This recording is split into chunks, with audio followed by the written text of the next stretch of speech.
Okay, so today we will do the last section of new material, but I won't get it done today, so we'll finish it up on Monday after Thanksgiving break. But it's not completely a section out of the book. It's a hybrid between what we didn't do in section 12.2 and what part of 12.3 I'm going to do, because I'm not going to do all of that one either. So I'm doing like splitting those two sections. And part of this lesson, what it is, it's about linear regression. And part of what you're going to be expected to do is use Microsoft Excel to analyze some data. Now, most of you have Excel because you were emailing me Excel spreadsheets and things at the beginning of the semester. But if you don't, I will teach you. I probably won't get to it today, but I'll teach you how to do it on a campus computer, which you can remote access from home into. Excel is on those that you can get to. So everybody has access to Excel, even if you don't know it. Is there anybody that doesn't think they have access just on a home computer or a laptop or something? Or does everybody think they have Excel? Oh, this will be easy. So next Monday, if you want to, bring your laptop with you, and you can play along, right? You don't have to, but if you have one that's easy for you to bring, go ahead and bring it, all right? So remember, we're going to do a little bit of review today about linear regression. And if you remember back from way back when, the idea of linear regression is that there's a relationship between two quantitative variables. All right? So it's, the chi-square test we were just talking about was relationship between two categorical variables. Linear regression was between two quantitative variables. So measure two things on the same person and see if they're related, like shoe size and height. Remember going through that example? Well, that's the example I'm going to go through this morning. And as we do that, we're going to introduce some of the topics that we just breezed over before. And I said, well, we don't have to do that yet. So, well, today's the day. You get to learn how to do it. So we'll start with a little refresher course on linear regression. Remember, we called the line of best fit, we called it the least squares line. And I think I might have mentioned why it's called that, but today we'll firm that up a little bit. But I'm going to come back to this slide. There's another one that shows this better right here. So the top one is the population regression line. Y equal beta 0 plus beta 1 times x. Right? Greek letters signifying this is the whole population. Right? So the example we're going to do is women's shoe size as related to their height. So this line would be, if I could measure every woman in the world, get their shoe size, get their height, let's say United States, because shoe sizes don't match across the world, but in the United States, we'd have some population regression equation. But since we can't do that, we estimate it with this one. All right? So that's y hat, meaning estimated or predicted value of y, plus or equal b0 plus b1x. So the b's are sample estimates of the betas. So just like when we want to estimate mu, the mean of the population, we use a sample estimate of the mean. We use the sample mean x bar. Well, here we'll use a sample estimate of the slope and a sample estimate of the intercept. Okay? So, little refresher course on regression. What do we mean when we say the intercept of a line? Okay, where it crosses the y-axis. So if I go to the example with shoe size and height,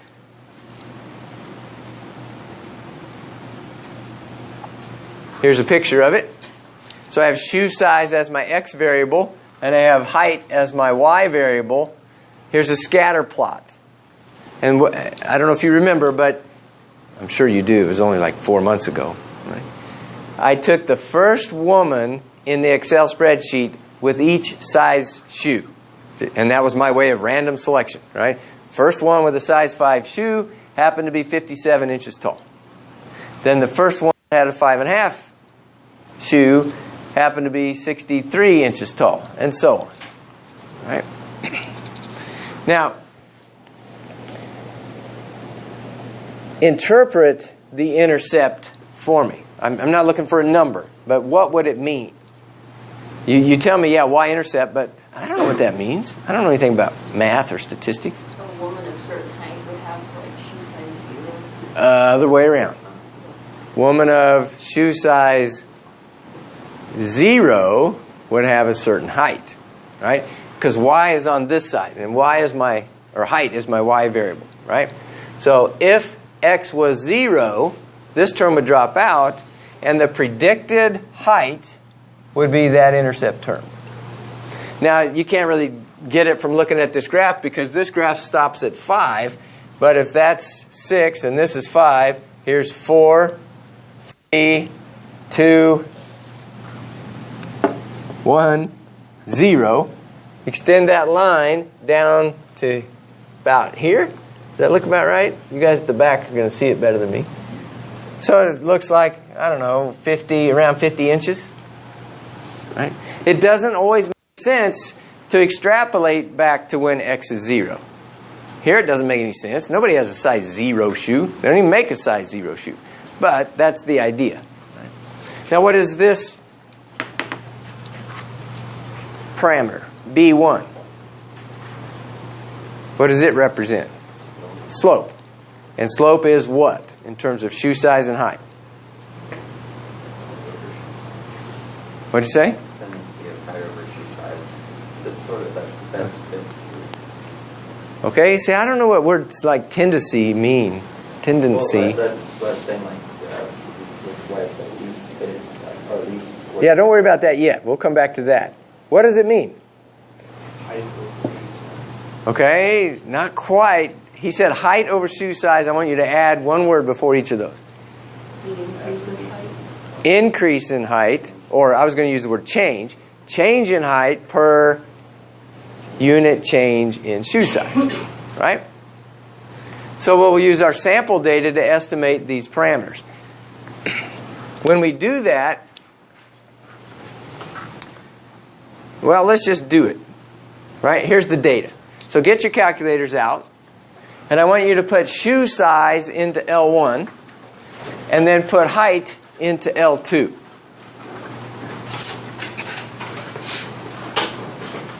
And there's 14 observations total. So I'm going to try to place this so that they can see it.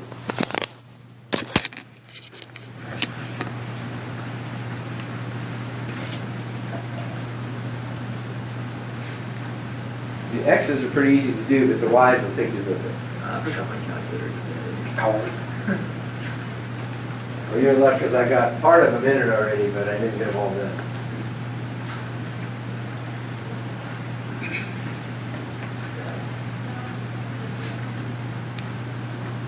And as soon as I hear the buttons stop clicking, I'll assume you've got it done, and then we'll go on.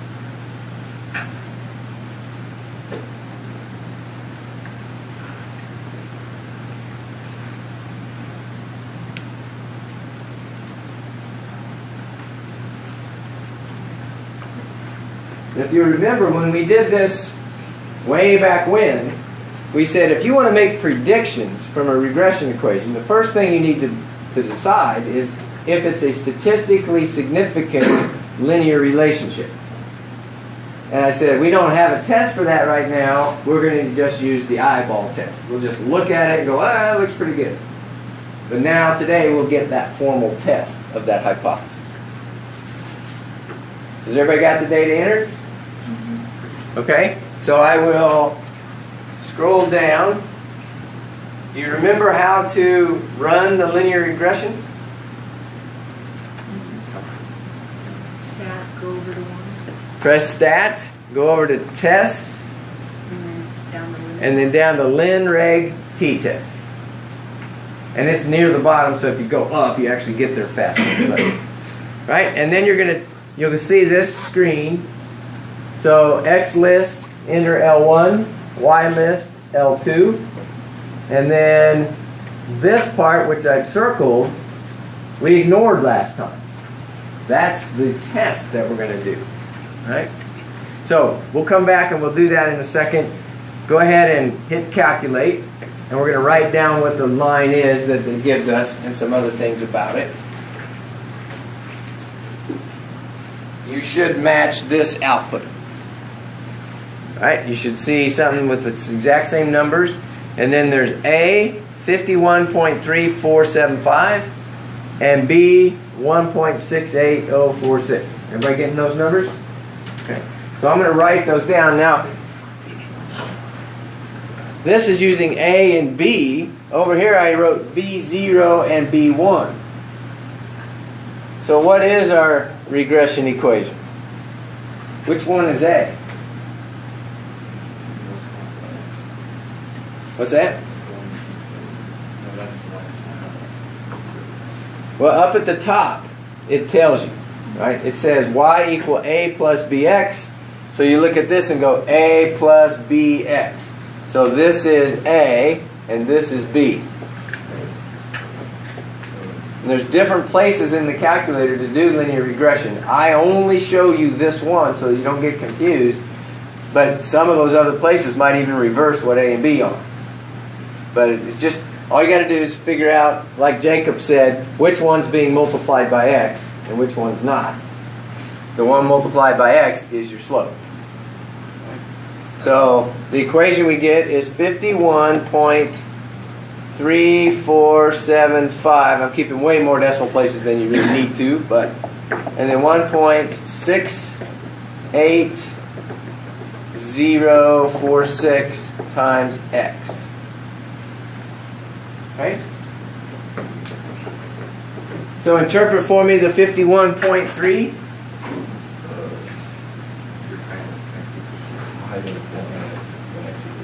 Good. It's the predicted height of a female with a shoe size of 0. So when I was drawing the line down over to here, I said about 50, and it's about 51. What is this number? 1.68. What does it represent? How much Y increases for every increase of X. Okay, how much Y increases for every increase of 1 unit in X. Now, replace those words with height and shoe size. How much height changes with every one change in shoe size. Good. How much height changes for every 1 unit increase in shoe size? Right? 1.68, and it's in inches. Right? So we expect if somebody has a size, say 8 shoe, and somebody has a size 9 shoe, we expect the size 9 person to be 1.68 inches tall. Anybody have a size 8 shoe, female? You got a size 8 shoe? How tall are you? 5'4", that's 64 inches tall. Who's got a size 9? Not you, because you're too short. How about you? You're 5'7". So that's 67. So there's a 3-inch difference. How tall are you guys? 5'4". That's what I thought. I said, hey, you look about the same height as her. So we have 2 examples, one with 0 change, one with 3. On average, that's about 1.5. See how it worked out. But that's what the 1.68 means. Right? There's always going to be fluctuation around the line. You saw that in the scatter plot. So those points around the line, where did I have that line? There. If I draw the line of best fit through here, there's a lot of fluctuation around that line. You remember what those are called? The distance off the line?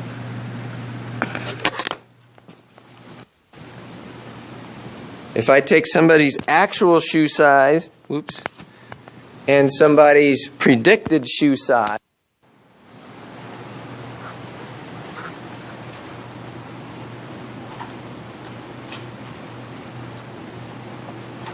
How do we use the regression equation to predict the height of, say, size 9 shoe?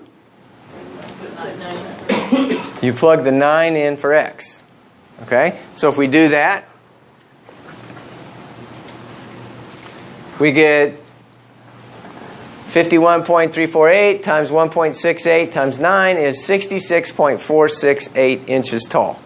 So we would predict that Claire would be 66.5 inches tall. She was 67 inches tall.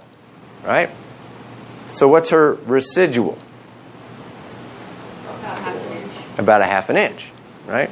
She's a half an inch taller than you would expect her to be. You can go back and thank your mom, right? Mom, thanks for feeding me good.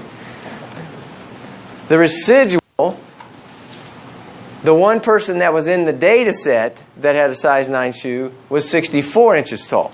So their residual, not Claire's, but their residual was negative 2.468. What does a negative residual mean? They're below the line. They're below where you would expect them to be for that given shoe size. So here's a picture of a residual. Okay, so that's the one with the size 9 shoe.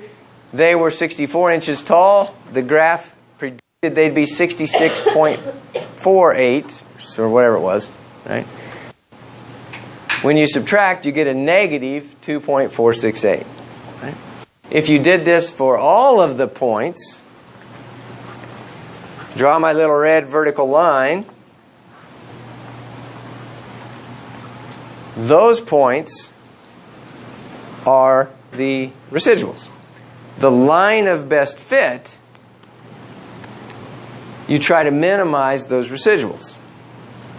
Now, I told you way back when that there was a point that the best fitting line must go through. Does anybody remember that?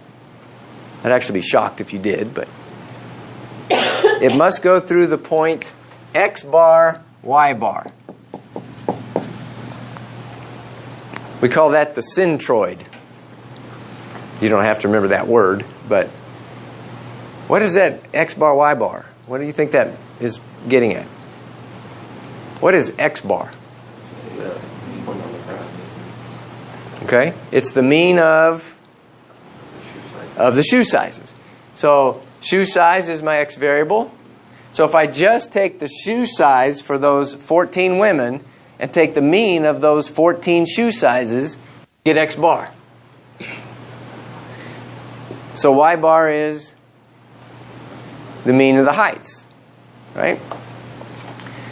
So X bar, Y bar looks like it'd be right about in there. This line goes through X bar, Y bar. I don't have it marked on here, but it's somewhere, it'd be about in the middle of the cloud of points. Now the line of best fit must go through that point, but I could pick any slope I want. So I could tilt the line around that point. Right? As I tilt the line, what happens to these residuals? They change. Right? If I tilt this line way up steep like that, what happens to this residual? It gets really big. Right? Well, what I want to do is I want to minimize the residuals. I want to find the line that makes them as small as possible. But I got more than one of them, so I have to make them kind of all smaller together. But if you force the line through this point and then sum up these values, some of them are positive and some of them are negative. Guess what they add to? 0. They add to 0. Oh, well, we've had that problem before. What do we do when things sum to 0 and we don't like it? It happened when we computed standard deviation. Okay, picture in your mind the formula for standard deviation. What do you do with the deviations? When you have problems, some are negative, some are positive, so they add to 0. You square them. That's right, you square. So we're going to take those residuals and we're going to square them. Then we're going to sum them up. And that's called the SSE. Sum of squared errors. Another word for residual is prediction error. So the sum of squared errors, we're going to minimize that. So minimize the sum of squared errors. That's why they call it a least squares line. The line of best fit will have the least sum of squared errors. So it's called a least squares line. Now this is just review, but if you remember, we had some nasty looking formulas for the intercept and the slope. Do you remember this? Ugh. It's a pretty ugly formula, but your calculator has this built into it. It can be written in a simpler form as R times SY over SX. R. What the heck is R? No, R doesn't mean residual here. It's a good guess, though. Yeah, you're on the right track. That's R squared. Correlation coefficient. Very good. So R is the sample correlation coefficient.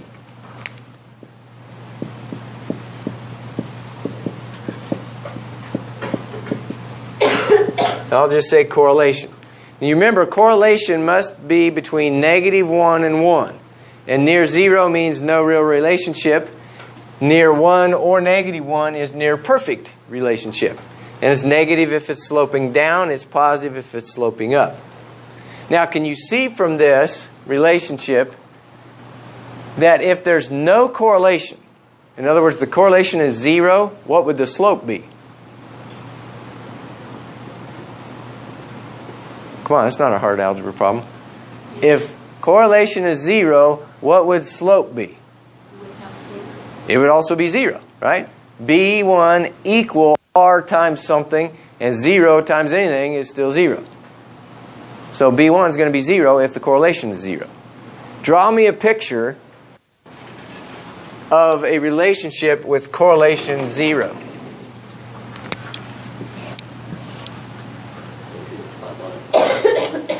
Okay? Like that, right? That would have correlation 0. X changes, what happens to Y? Nothing. Huh? I can't hear you. Okay.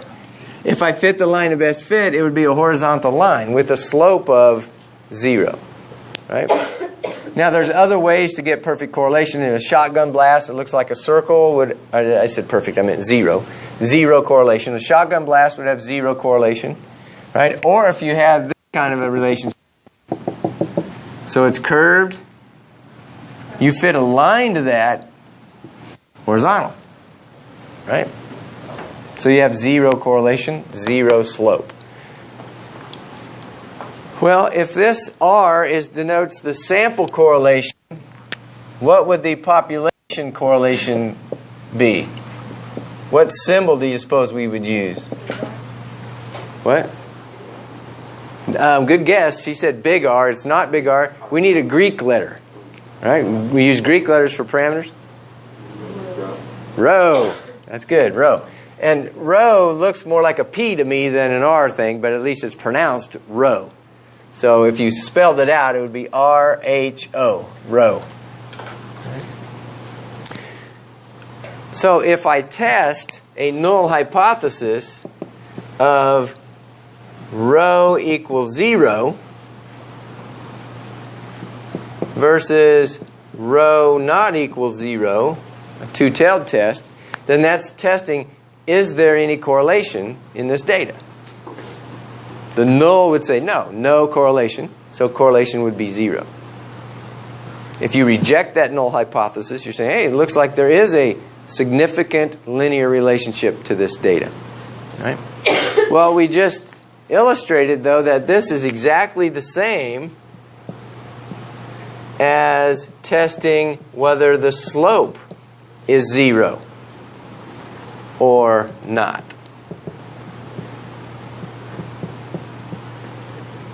So this double-headed arrow in mathematics lingo says is equivalent to, or if and only if. So this will be 0 if and only if this is 0, and vice versa. All right? So now, go back into your calculator. Look at the output you got.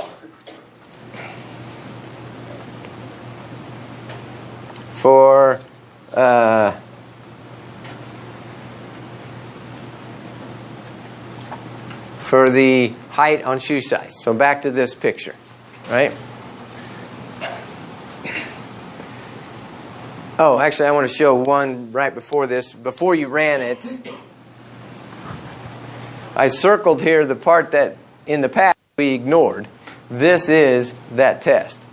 It looks a little funny, though. Look, it has a beta, an and symbol, and a row, and then colon not equal. So it's saying, hey, you're testing both of these at the same time. It's the same test. Call it what you want. It's either beta or row. Beta and row are either not equal 0, less than 0, or greater than 0. So it's giving you the choice between a two-tailed test, a left-tailed test, or a right-tailed test. Almost always we will do two-tailed tests for these. But if you had, a question that said, test to see if there's a negative relationship between these two variables, then you'd pick a one-tailed test. Negative means less than 0. A negative relationship would mean you have a negative slope. A positive relationship would mean you have a positive slope. So if you want to test only for one direction, test to see if there is a positive relationship. Or they may even say somewhere, test to see if the number of hours you spend studying increases your grade on the final. Oh, increases. That means there's a positive relationship. That would be a greater than 0.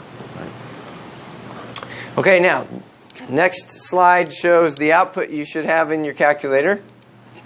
And I've circled here, again, the part that we ignored before. It has the test that you did, beta not equal 0 and rho not equal 0. Take your pick. It has t equals 7.28. What do you suppose t equal? What is t? Test statistic. Why do you suppose they used a t? Because it has a t distribution. Right? It has a t distribution, but this time the degrees of freedom are different than what you're used to. But it's basically a test of means. Right? Think about testing. The slope is the mean amount of change in height per unit change in x, or in shoe size, so it is a mean. So it's a t-test. Now what about that number, 7.28? Is that big or small or medium? 7.2 for a t statistic? That's huge. Right? It gets up around 3, you start thinking, wow, that's... Because remember, it's number of standard errors. So that's 7 standard errors away from the null hypothesis of 0. The p-value is right below that. P equal 9.686 times 10 to the negative 6th. So the p-value here is 0.12345 zeros, 9686. Okay, so what the heck is that telling me? We're rejecting the null. We're going to reject the null. I don't care what you tell me alpha is, this is going to be less than it. Right? Now what's the p-value again? The probability you could get that value being the slope, 1.68. It's the probability you could get a random sample of 14 women that had a slope of 1.68 if in the whole population the slope is really 0. It ain't happening. So this says you can't get data like this if the null is true. But I did get data like this, so the null must not be true. Reject it. Right? So we're going to reject the null. So we do have sufficient evidence to say that the slope for shoe size and height is not 0. It is not 0. Right? We can also put a confidence interval on that slope. And we can put a confidence interval on the intercept. We won't get to that today, but we'll do that on Monday. It's a complicated formula for the standard error of the slope, but it's computed automatically by Microsoft Excel, so we'll do it there. It's not computed by your calculator, but this S is, obviously. And so let's get what that interpretation is. I'm going to come back to here. I just saw a slide go by that I wanted to talk about, so I'll talk about it in a minute. The sum of squared errors we talked about. Then if we take the... I've lost the slide. Here. If we take the sum of squared errors and we divide by the degrees of freedom, and the degrees of freedom for linear regression are n minus 2. For a standard deviation, remember, it's n minus 1. For a t distribution, it was n minus 1 for a means test. But for testing the slope, you have n minus 2 degrees of freedom. I'm not going to talk about why it's n minus 2 other than to say, well, it's just how many parameters you're estimating. If it's a means problem, you're estimating one population mean. If it's a regression problem, you're estimating an intercept and a slope. So you're estimating 2 parameters. So it's sample size minus number of parameters estimated. Right? The book calls this the standard error of estimate. And that's really not the right term to use. So I take exception with that in the book. Standard error of an estimate, I think, okay, estimate of what? Estimate of the slope? Estimate of somebody's height from the model? It's neither of those things. So most books call it the standard error of regression of the residuals. It's the standard deviation of the residuals. So the standard error of the regression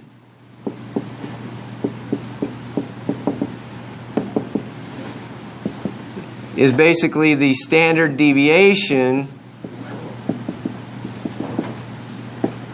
of the residuals.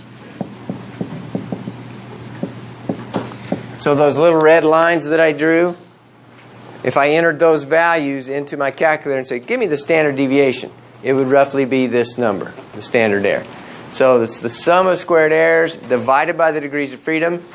That's a variance. Take the square root of it, and you have the standard deviation of the residuals.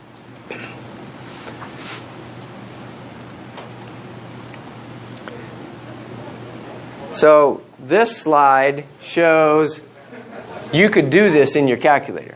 You could get that sum of squared errors. How could I get the predicted values put into, say, L3? You got this in L1. You got height in L2.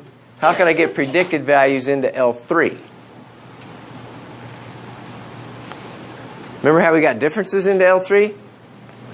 We went to L3, we arrowed up, highlighted the top, and it puts a cursor down at the bottom. Well, now you just type in your regression equation. You type in down there that it's 51 point, I forgot the number, but it's 51.3 something, and then plus 1.68 times L2, or L1, which is shoe size. And that'll put the predicted values into L3. Then you could get the residuals by taking the difference between L3 and L2. And then you could square them. You can do all this stuff. Sum them up. Right? So that sum of squared errors is what we're going to use to make inference. The standard errors that go into that test statistic for this test depend on that value. Right?